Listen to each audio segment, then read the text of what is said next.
Salut à tous et bienvenue dans l'heure des tchatcheurs. Nouvelle semaine, nouveau débat autour de cette grosse interrogation. Professionnalisation du football local. La FIF a-t-elle réussi son pari? Vous les aviez réclamés. Ils sont là, vos tchatcheurs Cholio et Martial. Salut à vous, messieurs. Salut Magat. Comment allez-vous? Assez bien. Allez, très heureux de vous retrouver, messieurs. 27 21 59 93 99 27 21 59 93 99. Allez, c'est le numéro qu'on regarde toujours pour espérer donc nous joindre d'ici une vingtaine de minutes exactement. Chalio et Martial, avant donc de continuer, rappelons quand même que le président Idriss Diallo a pris fonction le 4 mai 2022. Et jusqu'à ce jour, y a-t-il des acquis à mettre à l'actif du COMEX? Je le demander. Oui, forcément, il y a des acquis à mettre à l'actif du nouveau comité exécutif qui a été élu en avril 2022. C'était là un point important parce que c'est pourquoi depuis longtemps on a prôné le changement à la tête de la Fédération ivoirienne de football par rapport à ce qui se faisait par l'ancien comité exécutif. Donc je pense qu'il y a des actifs, mais il y a encore du chemin à parcourir. C'est vrai, il y a eu des acquis, mais il y a encore du chemin, il y a encore beaucoup à faire au niveau de la relance de notre football.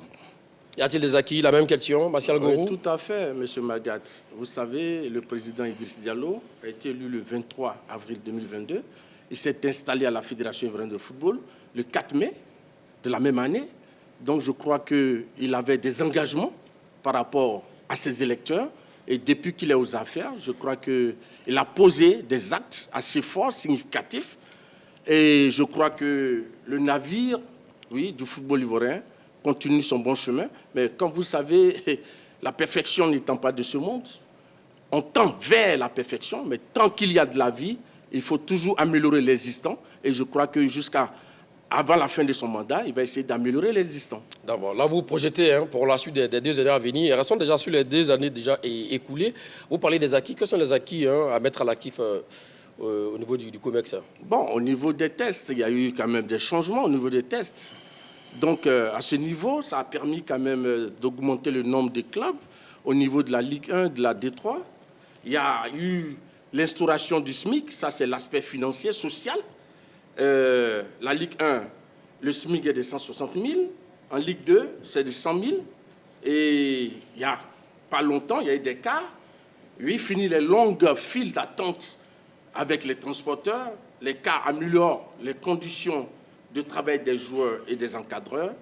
Et surtout, ces cars sont neufs, des cars de qualité pour faciliter les activités des clubs. Et il y a 36 mois pour pouvoir payer ces cars-là. Et la FIFA a offert une assurance d'1 an à chaque club, à celui qui a un car. Donc il y a la réorganisation de la DTN, la réécriture des licences C, CAF et DCAF. Et donc je crois que je vais m'arrêter là pour l'instant.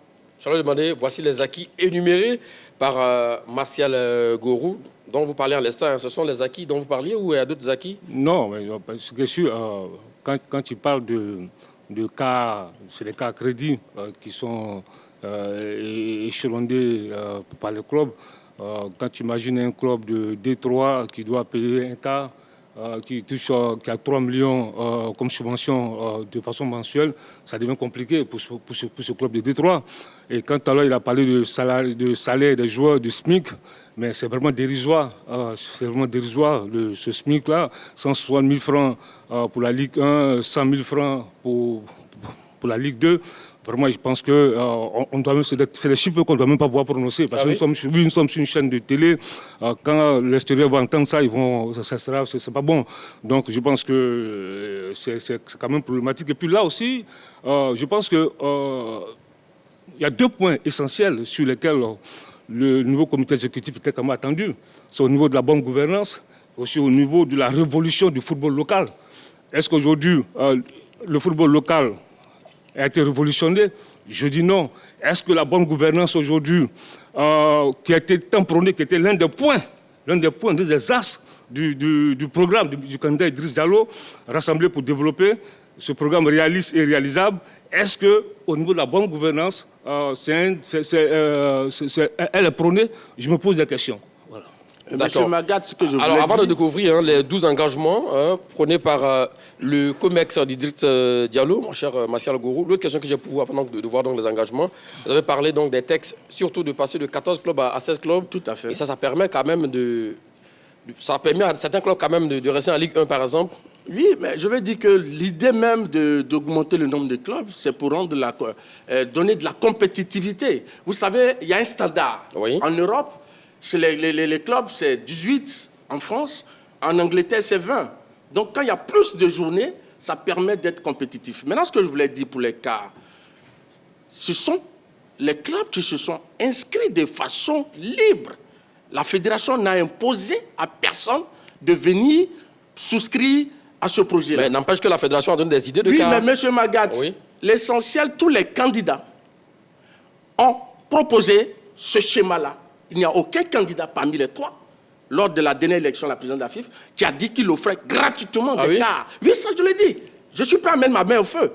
Et il est assis là, Soalio. Je ne dis pas le contraire. D'accord. Maintenant, ce que je veux dire, quand on a 36 mois, que Soalio aille sur le concessionnaire et qu'il ait cette modalité de facilité à payer des cas. Mais c'est pratiquement de gratuit. Donc, je veux dire que c'est des éléments qui sont importants et c'est les dirigeants des clubs qui en avaient besoin, qui ont souscrit parce que ces cars-là participent au rayonnement de l'image du football ivoirien et ça permet aux clubs quand même de ne pas les s'agglutiner dans des cas de joueurs, des stars, se retrouver dans une gare de transport et voyager avec le citoyen lambda. Je crois qu'aujourd'hui, c'est quelque chose d'assez positif.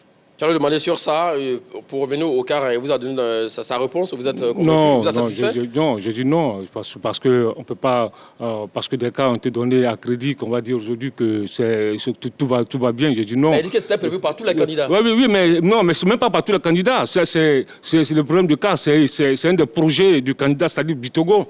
Lors de l'élection 2011, contre le président Sidi Diallo et le président Salif Bitogo avait déjà émis ça, c'est lui qui avait émis ce projet-là. Et aujourd'hui, il est le président de la Ligue professionnelle, c'est lui qui a son projet en fait. C'est le projet de Salif Bitogo qu'il a mis à jour au niveau du nouveau commerce. Bon, comme il fait partie de la fédération, et bon, ils ont déroulé le programme. Est-ce que c'est mauvais en soi? Il botte en touche. Vous avez posé une question précise.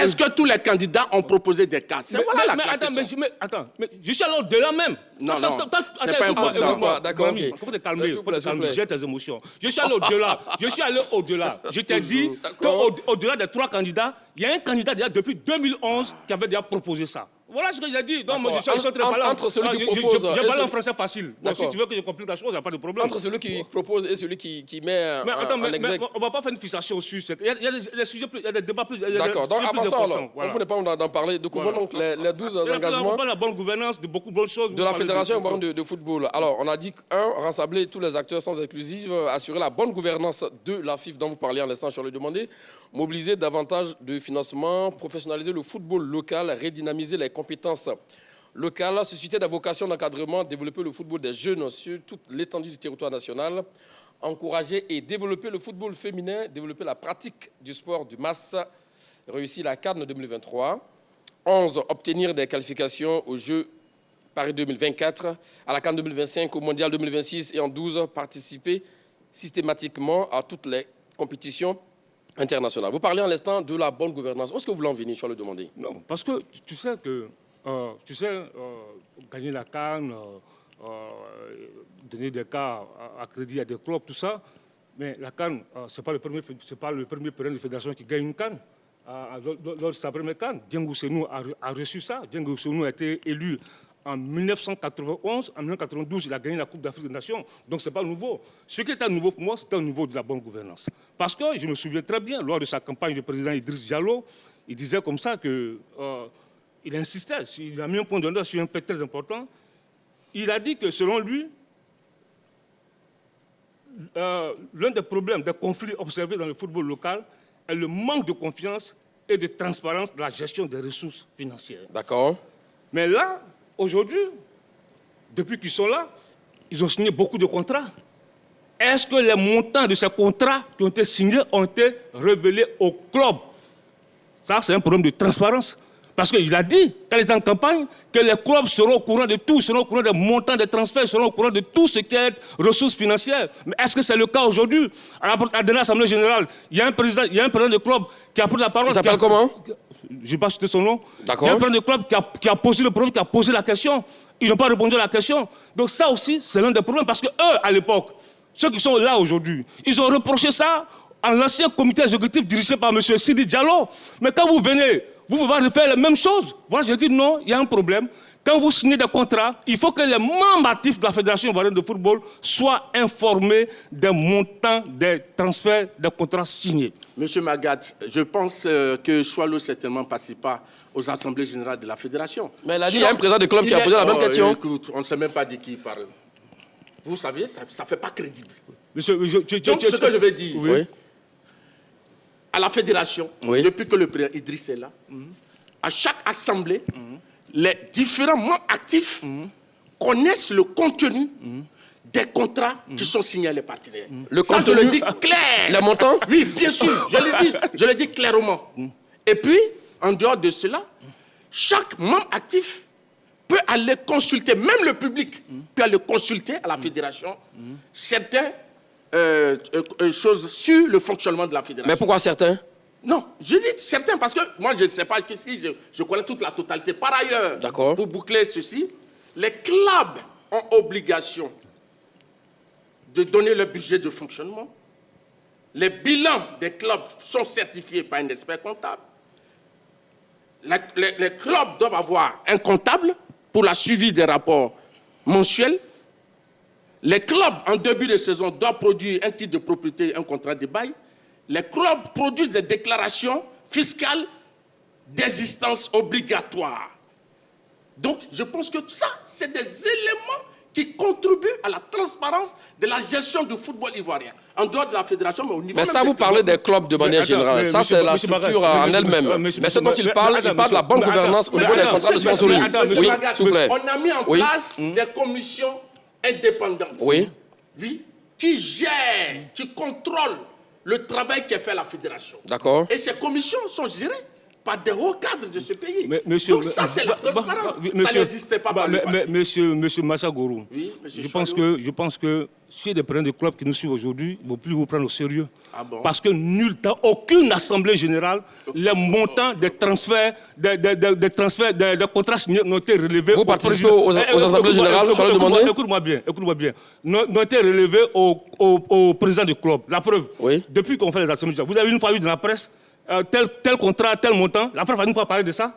Oui, mais Non, écoute-moi, si c'était relevé, on allait savoir ça. Même hier, au stade, j'en parlais avec des présidents du club. Et ils ont dit quoi? Qui ont dit qu'ils ne sont pas au courant des montants des transferts signés, des contrats signés par la fédération, par le nouveau commerce. Et moi-même, au cours d'une cérémonie organisée par le commerce, j'ai posé la question le jour-là. Ils étaient en signature de contrat. J'ai posé la question au président Idriss Diallo.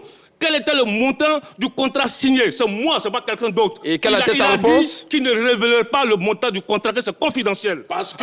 Écoute-moi. Donc aujourd'hui, tu vas venir sur le plateau de télévision, raconter n'importe quoi. Je dis non, c'est archi faux. Aucun président de club n'est au courant du montant des contrats des sponsors signés. Mais Voilà. s'il vous plaît, s'il Laisse-moi vous plaît. répondre, S'il vous plaît, rapidement. Oui. Est-ce dire que c'est confidentiel, ça veut dire forcément que...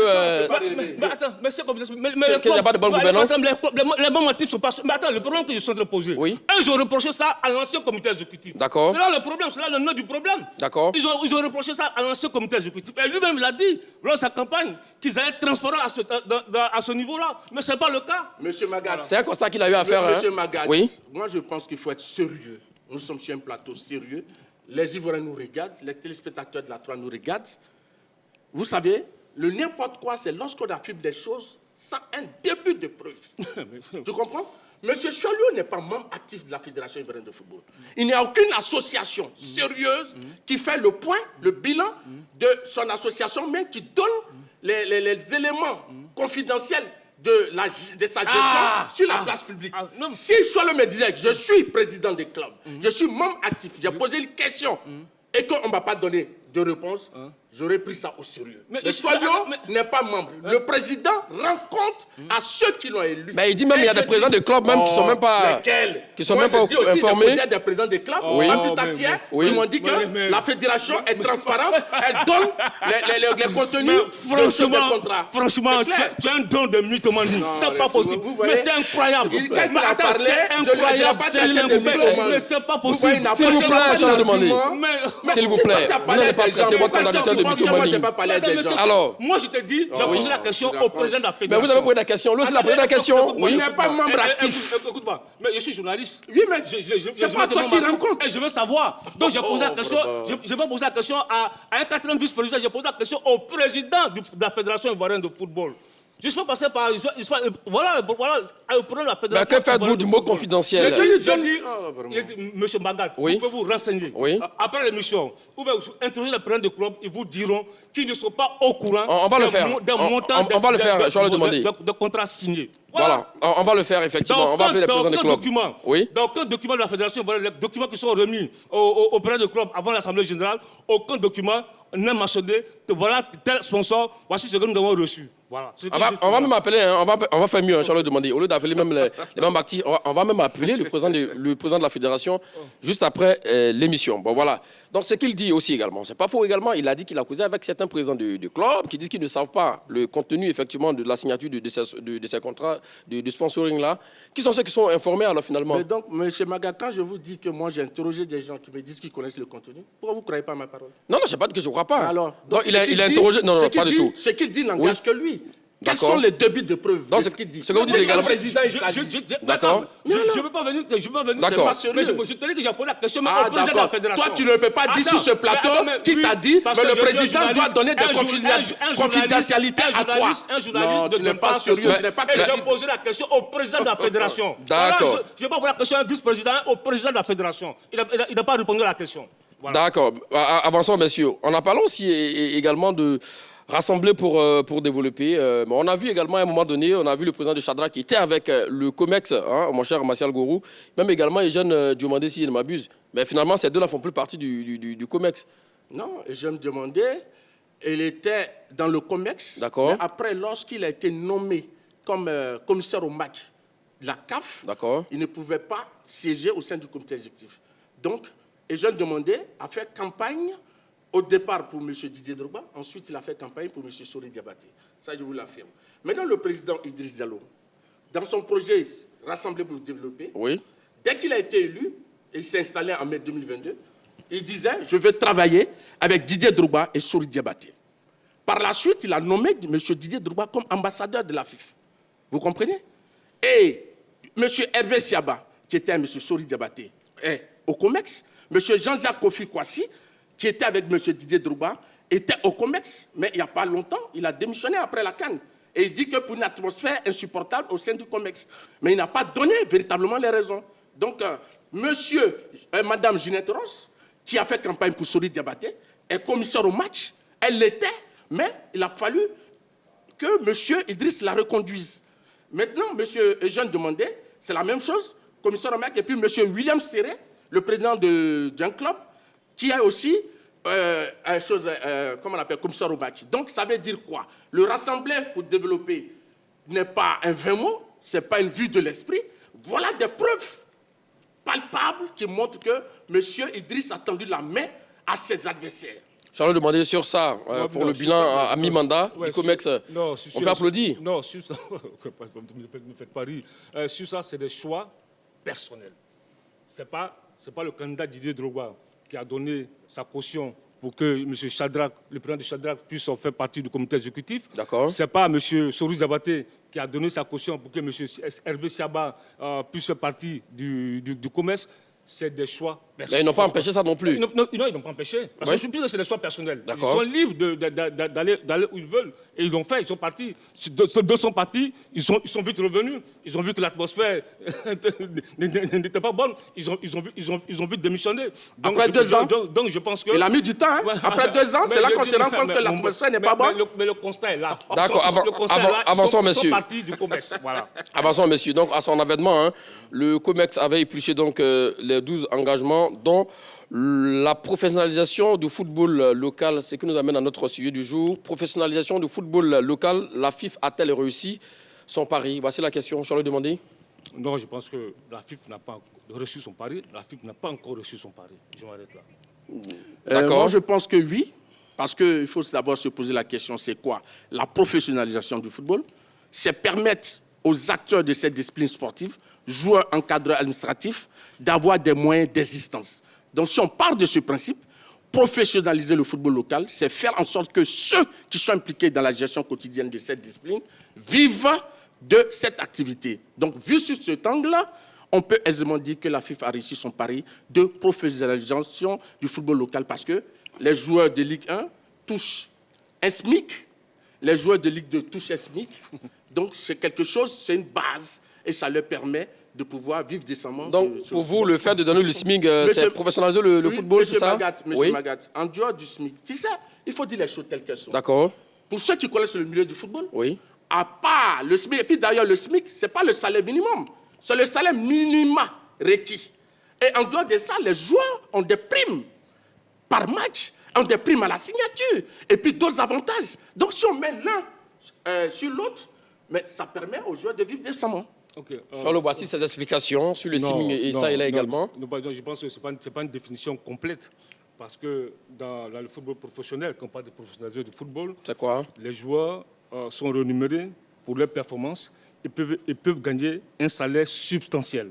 Ça veut dire quoi un salaire substantiel? Ça veut dire un salaire important, un salaire considérable, un salaire appréciable, un salaire qui lui permet de vivre aisément. Et puis les clubs de football professionnels ont également des budgets importants, souvent soutenus par des revenus de billetterie. Est-ce qu'aujourd'hui, les 16 clubs de Ligue 1, à part peut-être la SEC, l'FC San Pedro et autres, est-ce que ces clubs-là ont des revenus, ont des budgets importants? Je dis non. Est-ce que ces clubs-là, les revenus de la billetterie est importante? Je dis non. Est-ce qu'il y a des accords de sponsoring et de droits de diffusion de ces clubs-là, à part le diffuseur? Est-ce que là, je dis non. Est-ce que ces clubs-là, à part la SEC, à part le FC San Pedro et aujourd'hui peut-être le Racing, est-ce que ces clubs ont des infrastructures? Est-ce que ces clubs-là, aujourd'hui, sont structurés, sont bien organisés? Je dis non. Aujourd'hui, il ne faut pas se voiler la face, parce que quand tu parles de SMIC à 160 000 francs, je dis franchement, je ne veux même pas entendre parler, je veux même pas entendre ce chiffre-là pour des joueurs qui doivent vivre de ce métier-là. Est-ce qu'aujourd'hui, un footballeur peut vivre avec 60 000 francs à Abidjan, en Côte d'Ivoire? Je dis non. Le football ivoirien n'est pas encore professionnalisé. Monsieur Magat, la billetterie, cela relève du ressort des clubs et non de la fédération. Moi, la question, elle est bien posée. Maintenant, ce qu'on veut dire ici, rappelez l'article 2, alinéa 2 du règlement sur le statut et le transfert du joueur de la FIFA. Est considéré comme un joueur professionnel, tout joueur ayant un contrat écrit avec un club percevant pour son activité footballistique une rétribution supérieure au montant des frais effectifs qu'il encourt. Et là, avant le début de cette saison, la CAF, qui depuis les années 2006, a un congrès de la FIFA qui a parlé de la professionnalisation des clubs africains, cette CAF aujourd'hui exige la professionnalisation des clubs à partir de la saison 2023. 5 critères clés pour obtenir la licence CAF. Disposer d'un terrain d'entraînement, homologuer ou un contrat de bail, avoir des équipes de jeunes, une équipe féminine, avoir un siège, des joueurs, entraîneurs, secrétaires généraux doivent être salariés. Donc, tout ça est validé par l'OFPI. Donc, ça a été le cas aujourd'hui? Oui, ça veut dire. C'est respecté maintenant? Oui, quand la CAF, qui est l'institution, la fêtière du football, a donné des licences à tous les clubs de Ligue 1 et de Ligue 2 en Côte d'Ivoire, ça veut dire que la CAF reconnaît que la professionnalisation existe parce que ces clubs ont rempli les 5 critères clés pour pouvoir avoir la licence. On n'invente pas les choses. Ça, c'est du fait, c'est du concret. Ça y est là. Je vais demander. Tu peux nous montrer le test qui dit que la CAF a dit que la Côte d'Ivoire, le football ivoirien est professionnel? Tu peux nous envoyer le test? Mais c'est les licences. Non, tu vois, il ne faut pas tromper les Ivoiriens. Où se trouve la nuance? Écoute-moi. Parce que je me souviens très bien, tu sais que l'ancien président de la Ligue professionnelle, M. Sori Diabaté, oui, en septembre 2012, lors d'une conférence bilan de la saison 2011-2012, il a dit comme ça que pour assurer la professionnalisation du football en Afrique, il nous faut passer par ces étapes. C'est-à-dire que le CAI, la licence CAF, est une étape pour atteindre la professionnalisation. Donc, quand tu dis qu'aujourd'hui, même ce que je viens de citer là, ce n'est pas tous les clubs qui ont ça. Ce n'est pas tous les clubs qui ont un terrain d'entraînement propre à eux ou bien qui louent. Écoute-moi, calme-toi. Ce n'est pas tous les clubs qui ont un siège fonctionnel. Quand on parle de siège fonctionnel, c'est un siège où il y a un personnel qualifié qui est rémunéré. Ce n'est pas tous les clubs aujourd'hui qu'on appelle un statut juridique fort. Ce n'est pas tous les clubs. Quand je prends un club comme la SEC, qui a un service financier où il y a au moins 14 personnes qui travaillent, mais tous les clubs ivoiriens n'ont pas ça. La SEC, c'est vraiment... Mais est-ce que ça, c'est pas l'organisation propre même à chaque club, par exemple? Mais justement, mais voilà, c'est pourquoi je dis, donc à ce niveau-là, le football ivoirien n'est pas encore professionnel. Et puis, tu vois, il ne faut pas jouer avec le mot. Quand on parle de professionnalisation du football, la Ligue professionnelle même, la Ligue de Côte d'Ivoire, dirigée par M. Sali Bitogo, elle n'est pas professionnelle. Ah oui? Oui, elle n'est pas professionnelle. Parce qu'une ligue professionnelle est autonome. Le président, quand la ligue est professionnelle, le président n'est pas nommé par le président de la fédération. Il est élu par le club. Quand la ligue est professionnelle, elle a son statut juridique, elle a son budget, elle a ses sponsors, elle n'est pas affiliée à la fédération ivoirienne de football. Mais aujourd'hui, quel est le cas? Est-ce que la ligue professionnelle, la ligue dite professionnelle, dirigée par M. Sali Bitogo, a ses sponsors propres, a ses propres sponsors, a son statut juridique? Aujourd'hui même, on parle de professionnel. Quel est aujourd'hui le statut du joueur?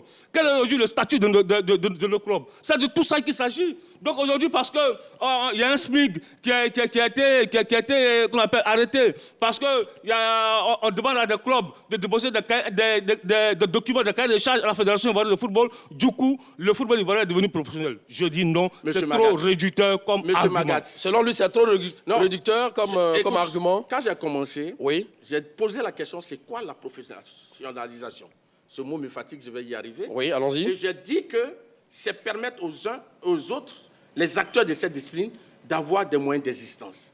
Donc, quand on part de ce principe, ça veut dire qu'aujourd'hui, les joueurs de Côte d'Ivoire qui vivent de leur activité, uniquement de cette activité, c'est que c'est des professionnels. C'était pas le cas avant? Ok, non, c'était pas une obligation. Aujourd'hui, il y a un SMIC qui est là.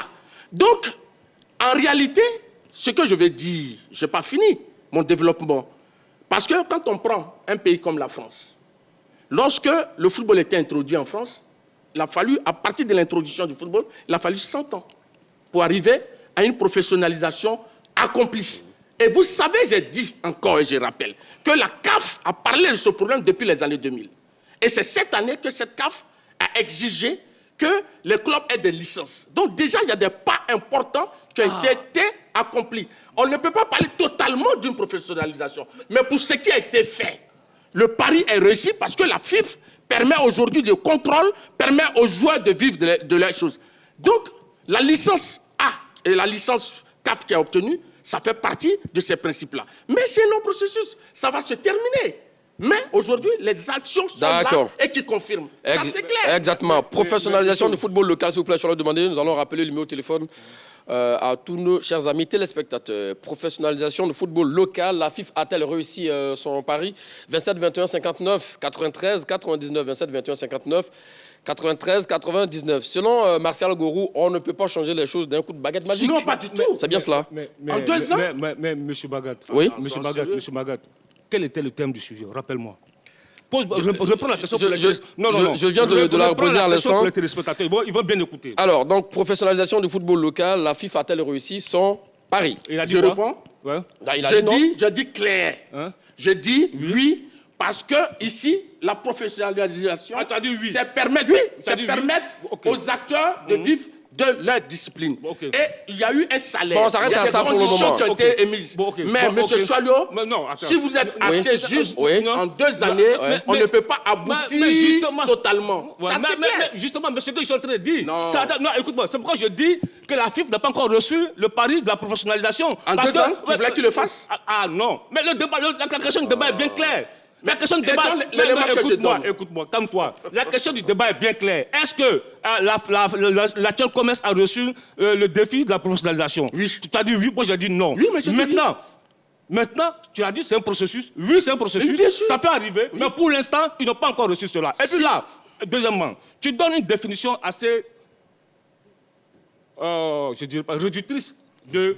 Est-ce que vous pouvez garder la suite de vos arguments, je vais demander le temps de revenir à vous, si vous le permettez. Non, gardez ça à chaud, ne vous inquiétez pas. Allez, direction Cocody Angré, prendre l'avis de notre tout premier intervenant, M. Kwame Alfred. C'est là vous, M. Kwame? Oui, salut, bonjour M. Magat et salut les consultants sur le plateau. Bonjour. Bonjour, vous êtes, monsieur. salut. La question du jour, professionnalisation du football local. La FIF a-t-elle réussi son pari? Pour moi, je dirais non. Non, pourquoi? Parce que, remarquez, aujourd'hui, on ne peut pas jouer un championnat qui se dit professionnel et puis voir des entraîneurs qui ne viennent pas au terrain. Au cours d'un match, il n'y a pas d'entraîneur. Pendant que ces dirigeants, ces présidents du club sont dans cette FIF-là. Vous voulez un truc professionnel, mais rendez vous-même, c'est-à-dire, on dit quand tu veux aller critiquer l'autre, il faut rendre chez toi propre. Tu ne peux pas diriger une fédération dite professionnelle et puis voir ce genre de trucs. Aujourd'hui, quand on prend les joueurs, pourquoi on ne prend plus de joueurs ivoiriens pour jouer dans le championnat de Côte d'Ivoire? C'est parce qu'on se dit les autres joueurs qui sont à l'étranger sont professionnels, ils sont bien, mais rendons nos joueurs... Des joueurs ivoiriens, ce sont la plupart des joueurs ivoiriens qui jouent dans notre championnat. Où est-ce que vous voulez en venir exactement, M. Kwame Alfred? Je dis, aujourd'hui, c'est parce que notre football n'est pas professionnel qu'aujourd'hui, dans l'équipe nationale, elle-même, les joueurs viennent de l'autre côté. Rendons notre football professionnel. Regardez en Afrique du Sud, quand vous prenez l'Afrique du Sud et autres, aujourd'hui, la majorité de leurs joueurs, on a vu la CAN ici. On a vu la CAN. Les joueurs jouent la plupart en Afrique du Sud. Aujourd'hui, il ne suffit pas de dire non, le SMIC est temps. Bon, oui, le SMIC est temps. Mais si on peut imposer le SMIC temps, c'est qu'aussi on peut imposer certaines règles au club. Parce que quand on me dit non, ce n'est pas la fédération qui doit aller dire au club de faire venir les supporters, mais c'est la fédération qui organise le championnat. Il y a beaucoup de choses qu'on doit vraiment dire. Regardez, j'ai suivi les 2 matchs amicaux avant la CAN. Les 2 matchs amicaux au stade Félix Houphouët-Boigny. Le stade était plein à craquer. J'avais problème de tickets. Mais on est assis dans le stade, on nous fait sortir à l'écran. Il n'y a que 12 ou 13 000 personnes, pendant qu'il restait peut-être seulement 3 000 places. Oui, tout n'est pas professionnel. On doit essayer d'organiser tout ça. C'est ce que j'avais à dire. D'accord, merci à vous, M. Kwame Alfred. Autour de la question, professionnalisation du football local, la FIFA a-t-elle réussi son pari 27, 21, 59, 93, 99? Oui, je vais le demander, c'est vous qui avez la main. Donc, je suis en train de dire que la question qui était bien précise, la question du débat est bien précise. Est-ce que la FIFA a reçu son pari? Je dis non. Maintenant, est-ce que 2 ans suffisent pour réussir ce pari? On dit non, justement. Donc voilà pourquoi je dis que la FIFA n'a pas encore reçu son pari. C'est un processus, c'est un long processus. Il faut travailler et il y a beaucoup de chantiers qu'il faut emprunter. Donc pour l'heure, la FIFA n'a pas encore reçu. Et puis là, la définition qu'il donne du football professionnel. Moi, je pense que, tu vois, tout à l'heure, je vais reprendre la définition pour que les gens puissent comprendre. Dans le football professionnel, les joueurs sont rémunérés pour leur performance et peuvent gagner un salaire substantiel. Le mot substantiel est assez important. Parce qu'un salaire substantiel, c'est un salaire important, considérable, appréciable, qui permet à l'acteur, au footballeur, de vivre décemment de son métier. Il ne va pas se lever, il ne faut pas se lever pour aller acheter des transferts en Libye, en Mauritanie et autres, parce que là, ce qu'ils gagnent ici leur permet de vivre tranquillement. Et puis, au niveau des clubs de football, oui. Ils ont des budgets importants. Aujourd'hui, quels sont les clubs qui ont des budgets importants ici, à part l'ASEC, Mimouza? Je dis non. Souvent soutenu par une Tu attendais oui, ça, vous l'avez expliqué tout à l'heure. Oui, mais j'arrive, parce que c'est important, parce qu'il oublie. Lorsqu'il définit ça, il oublie ça. La billetterie. Aujourd'hui, là, quel est le contenu de la billetterie de nos matchs de Ligue 1? C'est zéro. C'est l'affaire des clubs. Mais donc, mais qui accuse la fédération? Personne n'accuse la fédération. Mais c'est un élément qui fait partie de la définition du football professionnel. D'accord, vous avez commencé à demander. Le sponsoring. On shoot là-dessus rapidement. Le temps de prendre un autre intervenant, M. Kofi Yves, qui nous attend du côté de Cocody. C'est bien cela? Monsieur Kofi, vous êtes là? Ben, on l'a perdu. 27, 21, 59, 93, 99. Voilà ce qu'il dit également. On voit des matchs devant des gradins vides là et tout ça. Quelle est la politique que la fédération met en place, par exemple, pour... Ce n'est pas parce qu'un football n'est pas professionnel que les stades sont vides. Ce n'est pas vrai. D'accord. Ce n'est pas vrai du tout. Mais et puis, la gradation au niveau des stades. En Allemagne, vous voyez, les stades sont plus pleins qu'en Angleterre, qui est le meilleur championnat. Donc, c'est pour dire que c'est ceux qui ont la tradition d'aller au stade En Allemagne, il y a plus la tradition d'aller au stade. Que en Angleterre? Oui, mais bien sûr. Bon, ça, c'est la parenthèse. Maintenant, ce que je voulais dire, oui, au niveau structurel, parce que c'est ça, quand on veut faire un développement, c'est au niveau structurel d'abord. Ici, tous les clubs de Ligue 1, de Ligue 2 remplissent les conditions de la professionnalisation des clubs exigés par la CAF. Ça, c'est d'abord un. D'accord. Maintenant, quand je parle que c'est un long processus, par exemple, en Côte d'Ivoire, il est rare de voir que les équipes ont des stades privés à eux. Toutes les infrastructures sportives appartiennent à l'État. Oui. Donc, c'est à ce niveau qu'il y a une bataille qui sera menée. Mais heureusement, pour la Côte d'Ivoire, on a organisé une CAN. Il y a un héritage qui a été laissé au niveau des infrastructures. La saison prochaine, ces stades seront occupés. Donc, on fera le plein de toutes les conditions de la professionnalisation. Pour tout ce qui est les tests, tout a été mis en place par la fédération. Allez, direction la Riviera Bonhumain pour prendre l'avis de Mister Antoine. C'est quoi le nom de famille, s'il vous plaît? Fato. Château. Ah, Fato, monsieur Fato, hein, autant pour moi. Salut à vous et bienvenue. Vous êtes en direct dans l'heure des Tchakers. Nous vous écoutons. S'il vous plaît, monsieur Fato, vous pouvez donc vous éloigner de votre poste récepteur ou même couper même le son. Oui, j'ai coupé le son. Merci. Allons-y avec votre réponse. Oui, pour moi, la FIFA n'a pas encore réussi le pari pour que le football ivoirien soit professionnel. D'accord. Parce que quand moi, à mon avis personnel, quand je regarde souvent les matchs en Côte d'Ivoire et autres, le championnat, jusque-là, il y a des clubs même qui sont nés avant 1940, mais il ne serait qu'un petit terrain d'entraînement, les clubs n'en ont pas. Et ça, pour moi, c'est absurde, quoi. Et quand je regarde certains joueurs qui sont de la Ligue 1, quand le mois finit, ils sont incapables même de s'acheter, comme le dit, un petit vélo. Et c'est pas normal. Quand on dit un football est professionnel, quand le mois finit, c'est-à-dire le joueur est capable de faire ce qu'il veut avec son argent. Mais les gens ne sont pas payés. Et ça, moi, personnellement, j'accuse les présidents de club aussi. Si vous pensez, quand on n'a pas l'argent, on n'est pas président de club. Quand tu sais que tu n'as pas l'argent, il ne faut pas diriger un club. Parce que vous mettez, c'est-à-dire, en fond des gens en difficulté. D'accord. Tous ces joueurs ont des familles. Et quand le mois finit, comment il va faire pour se payer les loyers, nourrir sa famille et lui-même se nourrir? Il y a des joueurs qui vont au terrain avec la tête vide et le ventre vide. Et vous voulez que ces personnes jouent comment? Et moi, jusque-là, quand je vois le club Africa Sport, qui est né avant, comme les élections des indépendants de la Côte d'Ivoire, et l'Africa Sport est incapable de trouver un terrain d'entraînement. Moi, pour ma part, il faudrait qu'on licencie. C'est-à-dire les clubs qui ne sont pas habilités à avoir des terrains en Côte d'Ivoire. Quand vous n'aviez pas un terrain d'entraînement, on ne doit pas imposer ces clubs à jouer du football. C'est pas de l'amusement. Quand on n'a rien, on ne s'engage pas dans notre truc professionnel. Et ça aussi, comme on le dit, nos parents, c'est-à-dire nos responsables qui sont à la tête de la FIFA, il faudrait que ces personnes voient cela. Vous êtes là, vous amassez tout l'argent. S'il vous plaît, monsieur Fatou, on va rester dans le cadre du sujet. Merci déjà. Hein. Vous avez donné une très bonne indication. Merci à vous. Le téléphone n'arrête pas donc de crépiter. Alors, l'autre question que j'ai pour vous, mon cher Martial Gourou, si le football est en professionnel, comme vous l'avez dit, on a eu droit tout récemment, il n'y a pas longtemps, les joueurs de l'Asie d'Abengourou qui ont eu à faire peut-être une petite grève, qui n'étaient pas payés, l'FC Boaké aussi également qui n'était pas payé. Dans un championnat professionnel, franchement, ces cas-là ne doivent pas arriver. Monsieur Magat, oui, la fédération a mis en place un canevas. Oui.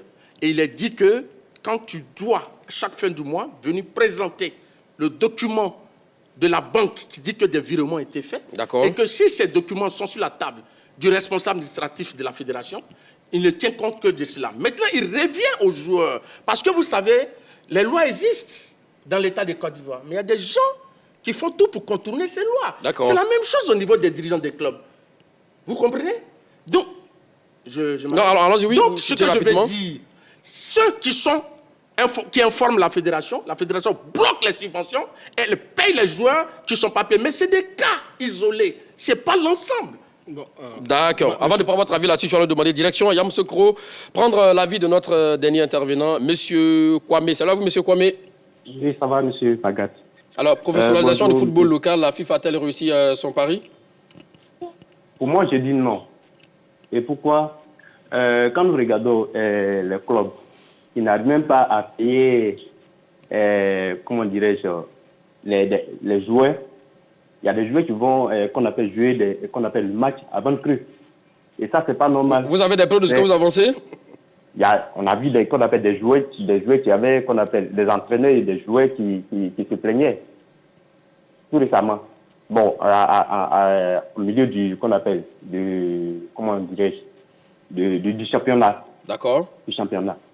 Et ça, c'est pas normal. C'est le président du club qui va imposer certaines choses au club. Et quand ces choses ne sont pas suivies, c'est pas professionnel pour moi. Vous voulez dire le président de la fédération qui doit imposer ça au club, c'est bien cela, hein? Oui. Voilà. Oui. Merci à vous, monsieur Kwame, qui nous appelle donc de Yamoussoukro, le dernier intervenant. Je vais lui demander la réplique sur les propos de Martial Gorou. Et j'en profite pour vous poser une autre question. On a vu aussi également Ludovic Batouli qui est en train de faire un travail formidable, où les championnats de jeunes s'étaient arrêtés à un moment donné, qui a commencé à reprendre ça et là également. Et il y a même les U12, je pense bien, détection au niveau donc, de la DTN également. Ça aussi, ça fait partie des acquis à mettre à l'actif du COMEX au niveau de la professionnalisation. Il y a toujours la détection en Côte d'Ivoire. Les Konetiegbe, tous les gars qui sont passés à la DTN ont fait toutes les détections. Aujourd'hui, ce qu'on demande, c'est d'organiser un championnat de jeunes, des championnats de jeunes de différentes catégories sur tout l'étendue du territoire. Ce que nous attendons. Ça, c'est un. Deuxièmement, tout à l'heure, il vient de dire un truc qui est assez important, que je veux rebondir là-dessus. Parce que quand il dit que la fédération ne peut pas contrôler tout, mais justement parce que voilà pourquoi on n'est pas encore professionnel. Parce que avant de disputer un championnat, d'être engagé dans une épreuve, je prends l'exemple de la France, où il y a la DNCG. Les clubs donnent des garanties. La DNCG est la Direction nationale de contrôle de gestion. Les clubs donnent des garanties. Vous dites, voilà, nous, cette année, voici notre budget, voici les garanties, on peut payer nos salaires, etc. etc. Donc là, cette direction-là contrôle. Et quand tu ne donnes pas les garanties nécessaires, tu es rétrogradé en division inférieure. Mais on n'est pas encore arrivé à ce stade. C'est pourquoi je dis, attention, on n'est pas encore arrivé au stade de la professionnalisation. Nous sommes sur le chemin. Aujourd'hui, les tests sont déposés à la fédération, on demande des documents. C'est les documents qui sont demandés, mais on n'est pas encore professionnel. D'accord, là, on a compris. Alors, doit-on s'attendre à une révolution pour la suite du mandat du COMEX FIFA? Oui, mais vous savez, la FIFA a augmenté les ressources des clubs. Très rapidement. Et oui, la FIFA a donné les moyens aux clubs pour mieux se professionnaliser. Il y a eu également, la FIFA a créé une entité qui vérifie si les engagements des clubs sont respectés. Donc pas la peine de créer la DNCG comme il le dit? Non, pas du tout, mais ça c'est un autre niveau. Vous savez, en Europe, il y a une convention qui existe qui permet de fixer le salaire des gens. En Côte d'Ivoire, le SMIC est de 70 000. Mais à la FIFA, il y a un salaire minimum qui est fixé à 160, multiplié par 2. Donc ça, je crois que c'est une avancée. On peut s'arrêter à ça pour le prendre de temps, mon cher Martial Gorou, avec votre permission. Oui, Charles, demandez, doit-on s'attendre à une révolution au niveau du COMEX FIFA? Non, la révolution va commencer par la différence entre la fédération et la ligue professionnelle. Tant qu'on ne va pas dissocier la ligue professionnelle de la fédération ivoirienne de football, on va toujours bricoler, on sera toujours dans un professionnalisme à rabais. Parce que quand tu prends tous les grands pays, l'Égypte, le Maroc, la Tunisie, l'Afrique du Sud, etc., c'est des pays qui ont des ligues professionnelles fortes, qui engrangent beaucoup d'argent, qui reversent au club. Et la preuve, ce sont ceux qui gagnent toujours. Quand tu regardes un peu le palmarès de la Ligue des Champions, quand tu regardes un peu le palmarès de la Coupe de la Confédération, ce sont toujours les mêmes qui gagnent parce que là-bas, il y a une différence entre la fédération et la Ligue professionnelle. Et les ligues sont fortes, elles ont beaucoup de moyens, elles ont beaucoup de sponsors et les clubs sont forts. D'accord. Professionnalisation du football local, la FIFA a-t-elle réussi son pari? Vous avez dit oui pour 43% et non pour 57%. Allez, on reste avec vous, Charles, demander pour vos 30 secondes au Japon. Infirmez ou confirmez vos différents arguments? Non, je confirme que la FIFA n'a pas encore reçu son pari. Nous sommes loin encore de la professionnalisation du football ivoirien. Il y a du chemin à faire, il y a du boulot à faire. Aujourd'hui, maintenant, je dis que la révolution la plus importante, ce serait de dissocier la fédération de la ligue professionnelle. Parce que tant qu'on n'aura pas une ligue professionnelle forte, qui aura son statut juridique, qui aura ses propres moyens, qui aura ses sponsors, on va toujours bricoler. Donc d'abord, le premier point, pour rendre le football ivoirien professionnel, il faut dissocier la fédération de la ligue professionnelle. D'accord, 28 secondes. Monsieur Magad, je dis qu'il faut être lucide dans les jugements, les analyses, il ne faut pas biaiser. Ici, il y a des avancées considérables qui permettent de dire que la FIFA est en train de réussir le pari de la professionnalisation. Il y a les administrateurs qui bénéficient d'un contrat de travail. Un club participe au championnat s'il a une licence fédérale. Il y a beaucoup d'éléments. Les clubs sont obligés d'avoir des comptables, des administrateurs, etc. Donc je crois que la FIFA est sur la bonne voie de la professionnalisation. Ben voilà, messieurs, vos 30 secondes sont enregistrées entre Charlotte Demandé et Martial Goro, qui a le plus dominé le débat d'aujourd'hui. Eh bien, nous vous attendons donc sur la page Facebook officielle de la 3 pour nous dire entre Martial Goro et Charlotte Demandé qui a été le plus convaincant. C'était un débat très houleux, très apprécié d'ailleurs, messieurs. Merci à vous, Charlotte Demandé. Merci à vous, Martial Goro. Merci à toutes et à tous de nous avoir suivis. Allez, bonne suite de programme sur la antenne de la 3. Allez, salut.